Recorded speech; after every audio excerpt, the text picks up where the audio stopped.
एक बार की बात है, माँ पार्वती अपने महल कैलाश पर्वत पर थीं। वह स्नान करने जा रही थीं। उन्होंने अपने पति भगवान शिव से द्वार पर पहरा देने के लिए कहा ताकि कोई भी अंदर ना आ सके, लेकिन भगवान शिव तो ध्यान में लीन थे और उन्होंने कोई उत्तर नहीं दिया।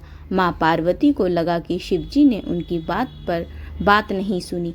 इससे थोड़ी निराश होकर उन्होंने सोचा कि उनका अपना एक सेवक होना चाहिए जो सिर्फ उनकी आज्ञा का पालन करे। तब माँ पार्वती ने अपने शरीर के उपटन, चंदन और हल्दी के मिश्रण को लिया और उससे एक पुतला बनाया। उन्होंने अपनी दिव्य शक्तियों से उस पुतले में प्राण फूंक दिए। एक सुंदर, तेजस्वी और हुष्ट पुष्ट बालक प्रकट हुआ। माँ पार्वती ने उस बालक से कहा, पुत्र, तू मेरा अपना है। मैं तुझे अपना पुत्र स्वीकार करती हूँ।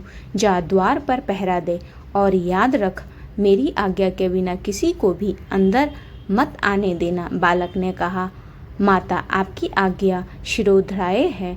और वह एक ठोस लोहे का गद्दा लेकर द्वार पर खड़ा हो गया। इतने में भगवान शिव अपना ध्यान भंग करके वापस आए। जैसे ही वह अपने महल में प्रवेश करने लगे, उस युवा बालक ने कहा, रोक दिया।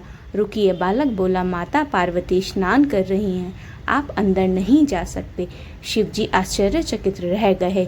यह नन्हा बालक कौन है जो उन्हें उनके अपने घर में प्रवेश से रोक रहा है? उन्होंने कहा, बालक, तू मुझे नहीं पहचानता, मैं शिव हूँ। यह मेरा घर है, मुझे अंदर जाने दो। लेकिन गणेश अपनी माँ की आज्ञा से अटल थे। उन्होंने कहा, मैं आपको जानता हूँ, लेकिन मेरी माता की आज्ञा है कि उनकी अनुमति के बिना किसी को भी अंदर नहीं जाने दूं। आप प्रतीक्षा करें। यह सुनकर शिवजी को क्रोध आ गया। उनके साथ आए गण सैनिक सेवकाएं बालक से बहस करना शुरू कर दी और फिर युद्ध छिड़ गया। आश्चर्यजनक रूप से उस छोटे बालक ने शिव के सभी गणों को हरा दिया। अंत में शिवजी के क्रोध ने चरम सीमा पकड़ ली। उन्होंने अपने त्रिशूल से बालक का सिर धड़ से अलग कर दिया। जब माँ पार्वती बाहर आईं और उन्होंने देखा कि उनके पुत्र का शव जमीन पर पड़ा है, तो उनका दिल टूट गया और क्रोध से उनका रूप भयानक हो गया। उन्होंने संपूर्ण सृष्टि को नष्ट करने का निश्चय किया। देवताओं और ब्राह्मणों में हाहाकार मच गया। भगवान शिव ने समझाया कि यह सब एक भूल थी, लेकिन माँ पार्वती शांत नहीं हुई। उन्होंने कहा, मेरे पुत्र को जीवित करो और वैसे ही बनाओ जैसा वह था, नहीं तो मैं इस सृष्टि का विनाश कर दूंगी। शिवजी ने तुरंत अपने गणों को आदेश दिया, जाओ, उत्तर दिशा में जाओ और जो भी सबसे पहला जीव सोता हुआ मिले उसका सिर काट कर ले आओ।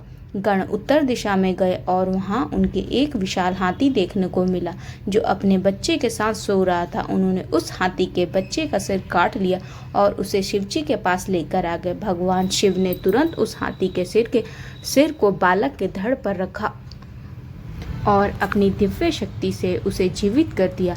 इस प्रकार वह बालक एक नए रूप में प्रकट हुआ। विशाल शरीर, बड़ा पेट और एक हाथी का सिर।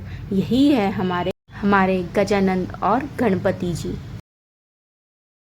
माँ पार्वती ने अपने पुत्र को जीवित देखकर प्रसन्न होकर उसे गले से लगा लिया। शिवजी ने उस बालक को आशीर्वाद दिया और घोषणा की, हे पुत्र, तू सभी देवताओं में प्रथम पूज्य होगा। बिना तेरी पूजा के कोई भी शुभ कार्य शुरू नहीं होगा। तू ही विघ्नहर्ता है, बाधाओं को हटाने वाला, और तू ही सिद्धिदाता, सफलता देने वाला कहलाएगा। तुझे गणेश नाम दिया जाता है, जिसका अर्थ है गणों, देवताओं और सेवकाओं का स्वामी। इस प्रकार भगवान गणेश सभी के प्रिय और हर शुभ कार्य के प्रारंभ में पूजे जाने वाले देवता बन गए। गणेश चतुर्थी से क्या है यह कथा का संबंध? मान्यता है कि भाद्रपद मास के शुक्ल पक्ष की तृतीया गणेश चतुर्थी के दिन ही गणेश भगवान का जन्म हुआ था। इसलिए इस दिन को उनके जन्म उत्सव के रूप में मनाया जाता है। इस दिन उनकी मूर्ति स्थापित करके, उनकी कथा सुनकर और सुनाकर हम उनकी बुद्धि, समृद्धि और सौभाग्य की कामना करते हैं और अपने जीवन से सभी बाधाओं को दूर करने का आशीर्वाद मांगते हैं।